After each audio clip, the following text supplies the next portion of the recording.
बिस्मिल्लाहिर्रहमानिर्रहीम। अस्सलामुअलैकुम। चलो चलते हैं आज की कहानी की तरफ। वो बड़ी खामोशी से काफ़ी देर तक बैठी रही थी। ये कोई तवीज़ गंडे वाले बाबे का डेरा नहीं था। सुना था यहाँ कुछ दिन की बातें होती हैं, दरस होता है, जो चाहे आकर बैठ जाए, सुने समझे, अगर कोई सवाल हो तो पूछ ले। वो भी काफ़ी देर तक सुनती रही थी। फिर वो चंद इन लोगों में जाकर बैठ गई थी जिनके कुछ सवाल थे और जो बाबा जी के फ़ारिग होने का इंतज़ार कर रहे थे।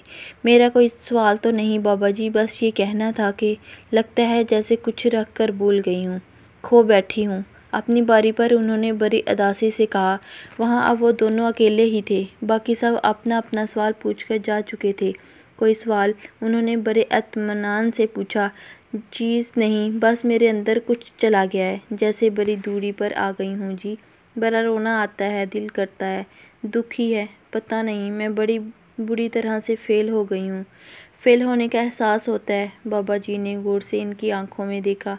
हाँ जी, बहुत पीछे ही रह गई जी मैं। बड़ा फासला आ गया है, क्या करूँ। बोलती रहें, मैं सुन रहा हूँ। मैंने बड़ी खुशहाल ज़िंदगी गुजारी।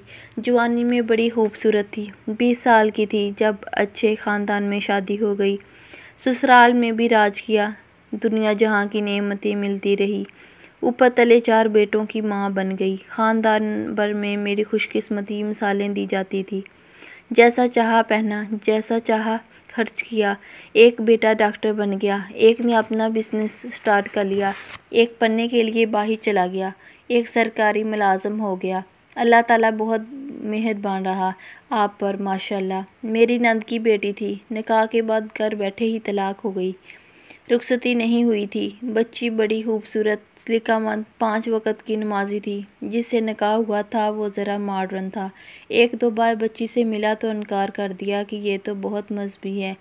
तलाक हुई तो इसके मजहबी होने की बात कुछ ऐसे फैली कि जैसे महज़ब के से कोई लगाव, कोई बड़ाई हो, जैसे वो नफसियाती मरीज़ा हो। मेरी नंद बड़ा रोती थी। एक दिन आई मेरे पास, अपना आंचल मेरे कदमों में डाल दिया, कहा घर की बच्ची है, वासफ़ के लिए ले लो, बड़ा एहसान रहेगा भाभी आपका।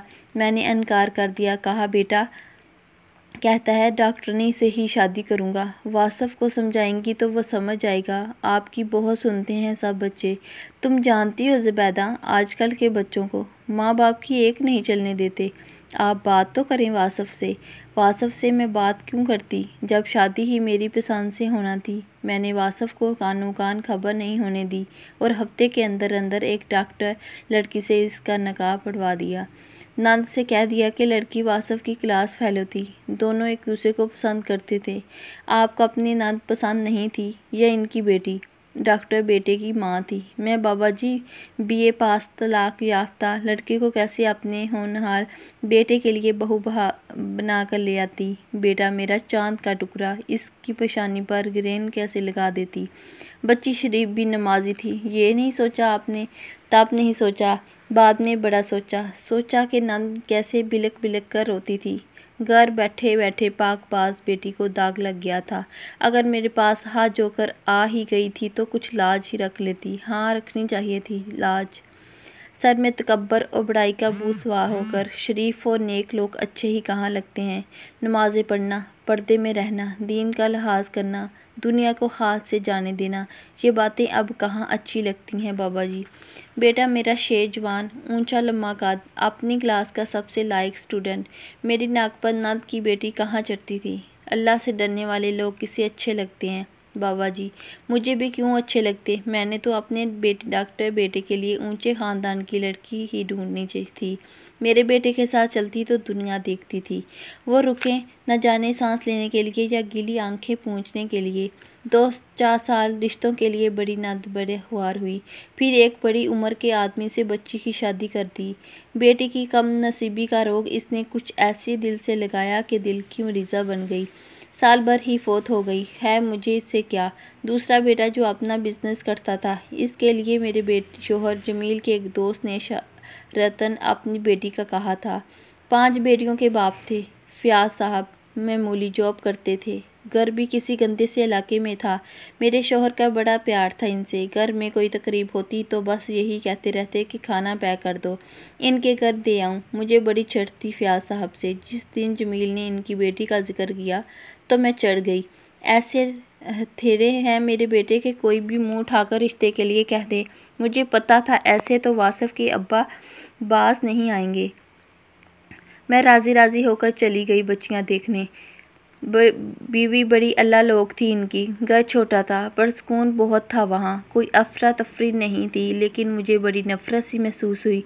घर के नकारा फर्नीचर, प्लस्तर उखड़ी दीवारों, पुराने ज़माने के पर्दों और प्लास्कर के 10-12 साल पुराने डिज़ाइन के बर्तनों से मेरे बेटे कासम की अपनी कार थी, और यहाँ इनके घर के वाहिद खड़ी करने की जगह तक नहीं थी। कोई 50 गलियां घुमाकर तो मुझे घर लाए थे। बच्चियां कैसी थी? बाबा जी ने बड़ी नरमी से पूछा। फ़याज़ साहब जैसे सफ़ेद पोश, शरीफ, हलाल कमाई वाले की बच्चियां कैसी होंगी बाबा जी? वैसी ही थी, सिरों पर दुपट्टे, हाथ पैर बावजू से दुनिया जहाँ के काम जानती थी। हर तरह का खाना पका लेती थी, लेकिन मेरी नान से दुनिया भर का हुनर सींघ लेती। रहती तो डाई मल्ले के घर में थी ना वो सब। वैसे भी खाना मैं काम वाली से पकवाती थी, कपड़े मेरे टेलर के पास जाते थे। क्रोशिया सिलाई कढ़ाई के ज़माने गए अब, और शराफत का मैंने चार डालना था। अब भी थोड़ी देर के लिए इनकी हसीयत को एक तरफ रखकर सोचती। क्यों सोचती? कोई सोचता है जो मैं सोचती? मेरा बिजनेसमैन बेटा इस दाई मल्ले के घर में दामाद बनकर जाता, बैठता कहाँ वो? मूरों पर गंदे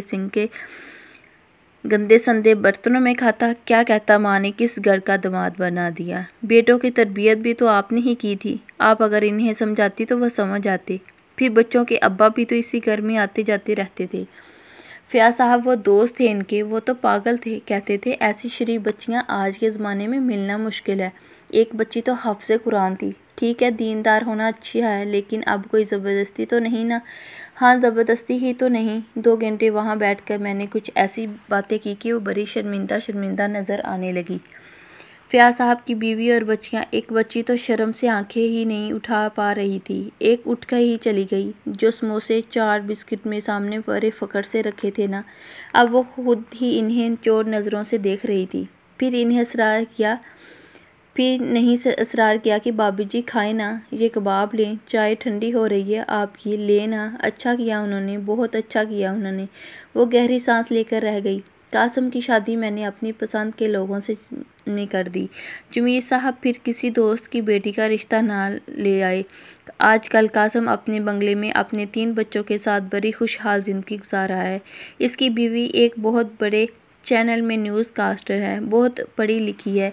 बच्चे भी बड़े टप टाप हैं दोनों के। हाँ, पर एक बार मैंने कासम को साइकाट्रिस्ट के क्लिनिक में देखा था। बहुत पूछने पर बस इतना ही कहा, पता नहीं अम्मा, सुकून नहीं। सब कुछ है लेकिन डिप्रेशन है कि जान ही नहीं छोड़ता। बेटा घर में रहा करो, कभी नमाज की तरफ भी तवज्जो दो, कुरान पढ़कर बच्चों पर भी फूंका करो और अपने शोहर पर भी। मैंने इसकी बीवी को पकड़कर समझाया, अम्मा आप फूंके मारती तो हैं, मैं अपनी जगह मारती, तुम्हारा भी कुछ फ़र्ज़ है। फूंके मारना कहाँ का फ़र्ज़ हो गया?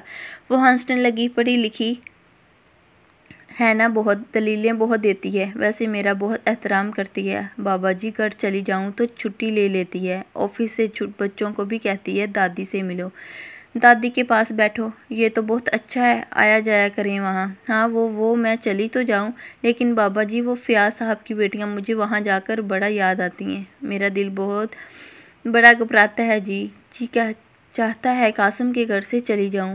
एसी लगा है, बहुत प्यारा, फूलों से बड़ा हुआ लॉन है, दुनिया जहाँ की सहूलतें हैं इसके घर में, लेकिन मुझे हर चीज़ बड़ा काटती है। बहू मुझे मदर डे पर बहुत महंगा तोहफ़ा देती है, मैं वो गिफ्ट किसी और को दे देती हूँ।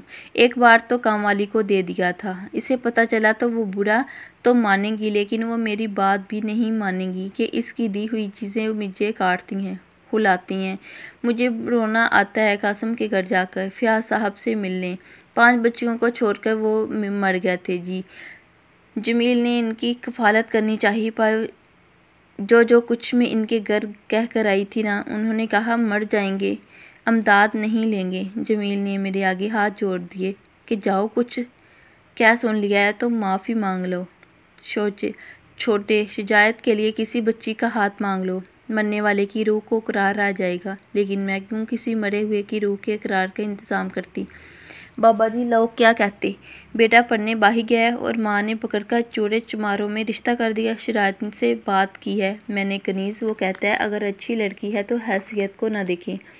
जमील को जैसे किसी पल चैन नहीं था। उन्होंने फ़ोन पर शिजायत से बात कर ली थी। अब वो मुझे मना रहे थे। मैंने किसी की नहीं सुनी और अपनी एक सहेली की बेटी के शिजायत का रिश्ता पक्का कर दिया। ये कहते रहे कि इनके घर इनकी खबर खेड़ी का लेते थे। अमदाद तो इन्हें गवारा नहीं थी, लेकिन इनकी इज्जत पर ही करते थे।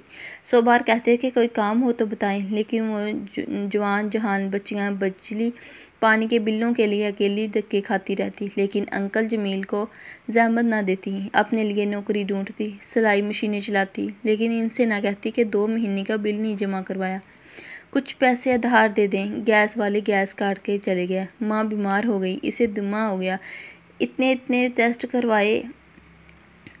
वो अपनी गाड़ी में बिठाकर ले जाना चाहते तो कहती अम्मा का गाड़ी में दम घुटता है, वो बस में ही ठीक रहती है। इनका अल्लाह मालिक है। आप तो खुश हैं ना? जी जी मैं बहुत खुश हूँ। शिजायत के लिए ससुराल वालों की तो जैसी लॉटरी निकल आई। शिजायत मेरे 4 बेटों में सबसे प्यारा, स्मार्ट है, पूरा अंग्रेज़ लगता है। लोग फिल्म का हीरो समझते हैं इसे। इसकी तो तस्वीरें देखने की देर थी कि सास का बस नहीं चलता था कि फ़ौरन बेटी का नकाब पढ़वा दे। अकलौती थी माँ बाप की, बहुत जहेज़ लाई थी। अब लंदन में बुटीक चलाती है, स्विमिंग पूल वाला घर है वहाँ इनका। साल में 2 बार आते हैं मुझसे मिलने, वरना मुझे टिकट भेजकर बुलवा लेते हैं। माशाल्लाह, अल्लाह इन्हें खुश रखे, आमीन।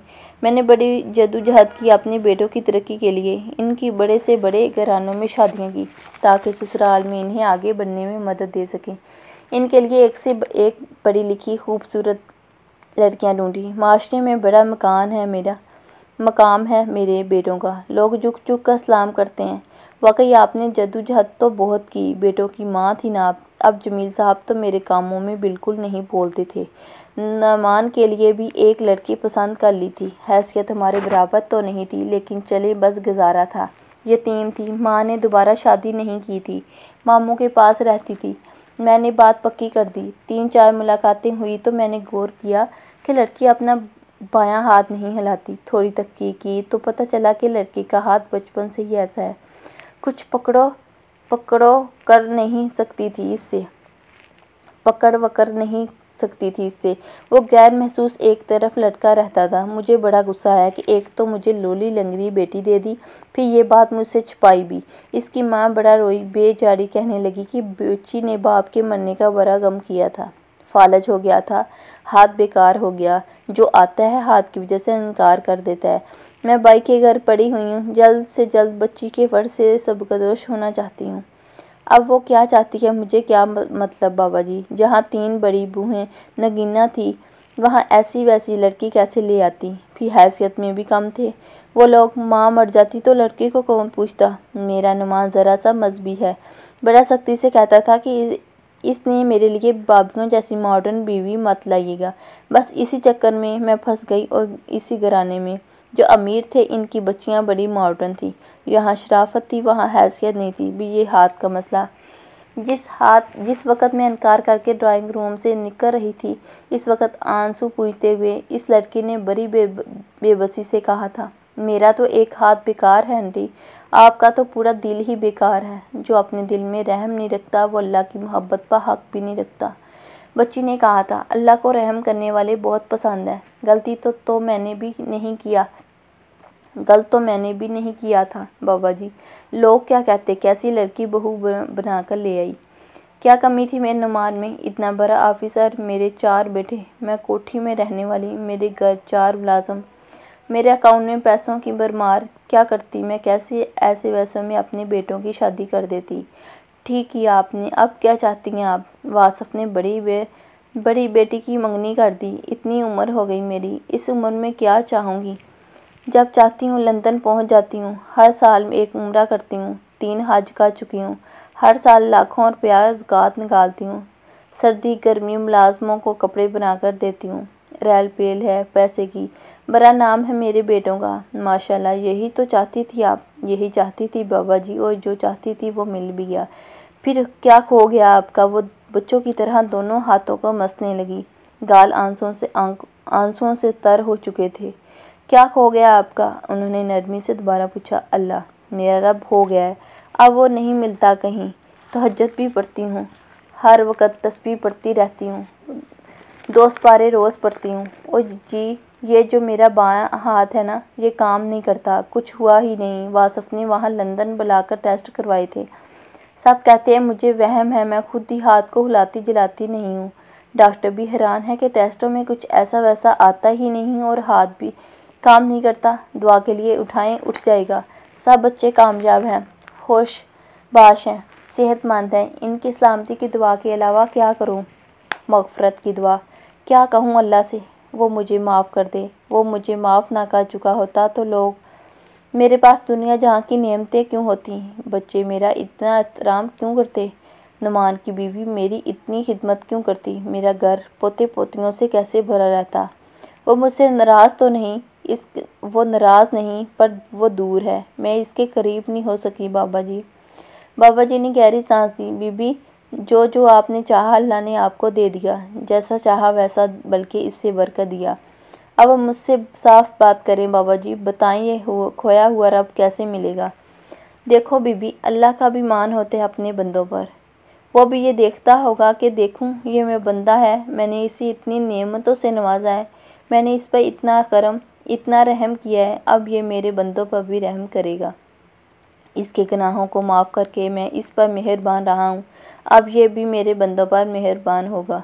अल्लाह के करीब होने का सबसे आसान तरीका रहम है, इसके बंदों पर रहम बस। लेकिन आपने दुनियावी चीज़ें रतबे को फोके दी। अल्लाह ने 1 बार नहीं, 2 बार नहीं, 4 बार आपको अपने करीब लाना चाहा। आपने 4 बार खुद को इसके करीब हो जाने से दूर कर लिया। इसने तो सबसे आसान रास्ता दिया था आपको जहाद नहीं करना था, नफ्स कशी नहीं करनी थी, चिल्ले नहीं काटने थे, आपको खुद पर जबर नहीं करना था, बस एक दिल बड़ा करना था, ज़रा सा रहम पैदा करना था। वो नाराज़ नहीं, वो दूर भी नहीं, पर आपको वो करब भी नसीब नहीं जो रहम करने वालों को नसीब होता है। वो आपकी दुआएं भी सुनता है, कबूल भी करता है। नमाज़ें भी अहम हैं, लेकिन आप अपना रुतबा नहीं बढ़ा सकी। जो रिज़्क़ अल्लाह देता है, इसमें से चंद दाने निकाल कर दे देना अगर बड़ी बात नहीं, कुछ आजमाइशें खुद को पेश करके देनी पड़ती है। अल्लाह के बंदों के ऐब नज़रअंदाज करके, मखलूक के ऐब छुपा के, मखलूक के दर्द की दवा बनकर, अल्लाह सबसे ज़्यादा इस बंदे से राज़ी होता है जो इसकी मखलूक के ज़ख्मों की दवा करता है।